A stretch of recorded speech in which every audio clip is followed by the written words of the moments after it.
नमस्कार मित्रों, मैं हूं आपका मित्र अखिलेश द्विवेदी। ये जो चैनल है हिंदुत्व, इसकी ये पहली वीडियो बनाने जा रहा हूं। आज का विषय है हम रक्षाबंधन क्यों मनाते हैं। आज बहुत ही शुभ दिन है, रक्षाबंधन का दिन है और आषाढ़ पूर्णिमा जो हमारे गुरु पूर्णिमा भी होती है, उसके ठीक बाद श्रावण पूर्णिमा को ये रक्षाबंधन का त्यौहार मनाया जाता है। हमारे देश में पहले तो मैं प्राचीन जो ग्रंथ हैं हमारे, उनके विषय में बताता हूँ कि हमारे ग्रंथों में लिखा है कि एक बार देवताओं और असुरों से भयंकर युद्ध हुआ, जिसमें देवता लोग हार रहे थे। इंद्र की पत्नी इंद्राणी को इस हार के कारण बड़ी जो है चिंता हुई। चिंता के लिए उन्होंने भगवान विष्णु से स्तुति की और भगवान विष्णु ने उन्हें एक अभिमंत्रित किया हुआ एक धागा दिया और कहा कि इंद्र के हाथ में, दाहिने हाथ में बांध दीजिए, इससे उन्हें युद्ध में विजय प्राप्त होगी। उस धागे को इंद्राणी ने इंद्र के हाथ में सर्वप्रथम बांधा था और वो दिन आज का ही दिन था, अर्थात श्रावण पूर्णिमा का दिन था। इसलिए प्रतीक के रूप में हम लोग उसको मनाते हैं। और ये कोई आवश्यक नहीं है कि भाई बहन का ही जो है त्यौहार है ये। इसमें परंपरा तो ये थी कि जो हमारे कुल पुरोहित होते थे, ब्राह्मण, वो अपने यजमान को, अपने राजा को रक्षा सूत्र बांध करके उनके सुख समृद्धि की कामना किया करते थे। उसके बाद की एक कहानी आती है, जब राजा बलि ने जो है यज्ञ किया था और भगवान विष्णु ने वामन रूप धारण करके और तीनों लोकों को नाप लिया था, धरती, आकाश, पाताल, और जो जगह कम पड़ गई तो भगवान विष्णु के सामने राजा बलि लेट गए, कहा कि हमारे सिर पर पाँव रखिए। और भगवान विष्णु ने उनके सिर पर जब पाँव रखा तो जो है स्थान की पूर्ति हुई। और इसके बाद राजा बलि ने कहा कि भगवान हम आपके अधीन हो गए, हमें आदेश दीजिए। तब जो है भगवान विष्णु ने कहा कि उनको पाताल लोक दिया, कहा वहाँ राज कीजिए जा करके, और ये दोनों लोग तो दूसरों के लिए छोड़ दीजिए। तो इस प्रकार से राजा बलि ने भगवान विष्णु से भी एक प्रार्थना की। जब भगवान विष्णु उनसे बड़े प्रसन्न हुए और इस प्रसन्नता के क्रम में भगवान विष्णु जी ने जब पूछा उनसे, राजा महाबली से पूछा, तो उन्होंने कहा भगवान आप हमारे साथ ही रहें और हम जिस दरवाजे से बाहर निकले वहीं पर आप हमें दर्शन दीजिए। इस प्रकार से जब भगवान विष्णु ने उनसे हामी भर दी, वचन दे दिया कि हाँ ठीक है, तो राजा बलि जिस भी दरवाजे से बाहर आते थे तो भगवान विष्णु उन्हें दर्शन देने के लिए वहीं पे मिलते थे। बहुत दिनों के बाद जब भगवान विष्णु वापस अपने जो है लोक को वापस नहीं आए तो माता लक्ष्मी को बड़ी जो है चिंता हुई।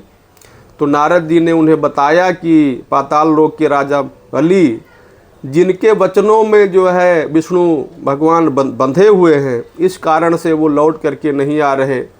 आप जाइए, किसी युक्ति से उन्हें छुड़ा के लाइए। तो माता लक्ष्मी आती हैं और पाताल लोक में राजा बलि को रक्षाबंधन के दिन भी आती हैं और उन्होंने उनको रक्षा सूत्र बांधा और उनके यश की कामना की। तो राजा बलि उससे बड़े प्रसन्न हुए। उन्होंने कहा कि बहन बताओ मैं क्या उपहार दूं।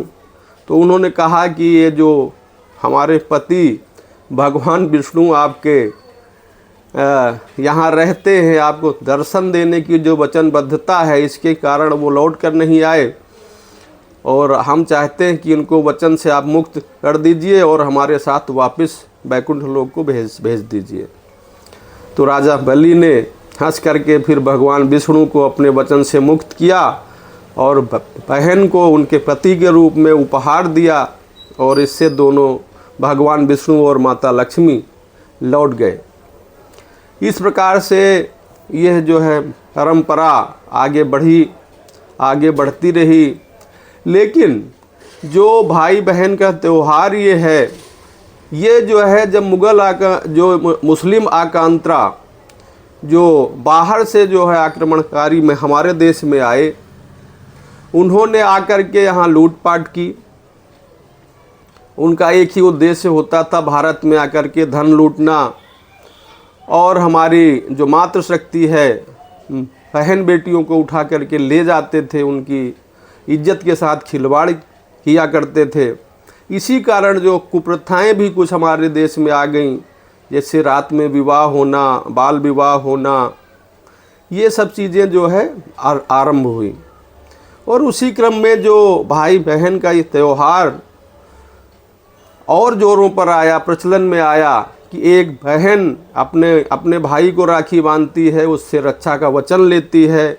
जिस देश में माँ दुर्गा, काली और बहुत जो है वीरांगनाएं भी हुई हैं, उस देश में अपने भाइयों से रक्षा का वचन लेना, ये भी एक जो है दुख की बात है। लेकिन उस समय विवशता के कारण जो है बहनों ने एक नहीं अनेक भाइयों को बनाया, उनके हाथ में रक्षा सूत्र बांधा। अपने मोहल्ले में, अपने आसपास, अपनी रिश्तेदारियों में सब भाइयों को रक्षा सूत्र बांधती थी और बदले में वचन लेती थी, जब आक्रमणकारी मुस्लिम आक्रांता हमारे यहाँ आए तो आप उनसे लड़ करके और हमारी रक्षा कीजिएगा। और भाई उन्हें आश्वस्त करते थे, वचन देते थे कि हे बहन, अगर आपके ऊपर कोई मुसीबत आएगी तो हम सारे मिल करके आपकी रक्षा अवश्य किया करेंगे। इस कारण से ये त्यौहार और ज़्यादा प्रचलित हो गया, ये पर्व जो है और ज़्यादा जन जन तक प्रचलित हो गया। और अब इस काल में थोड़ा सा इसका विकृत रूप भी देखने को आता है।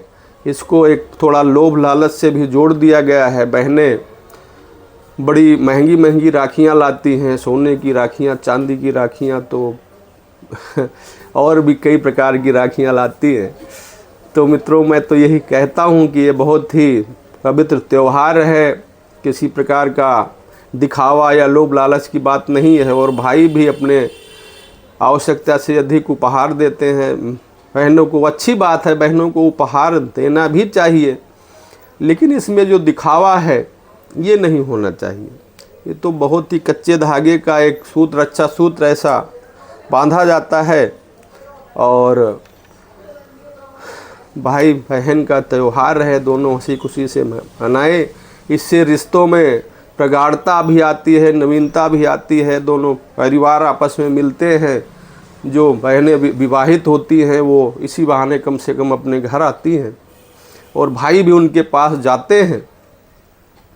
तो इस प्रकार से त्योहारों का ये देश भारत हमारा, जो बहुत सारे त्यौहार, बहुत सारे उत्सव, इसको भारत को उत्सवों का देश भी कहा जाता है।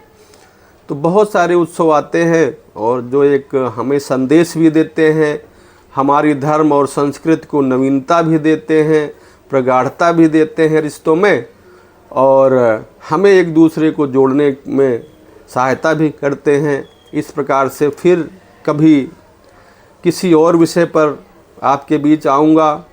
आज तो बस इतना ही। बहुत बहुत धन्यवाद। नमस्कार।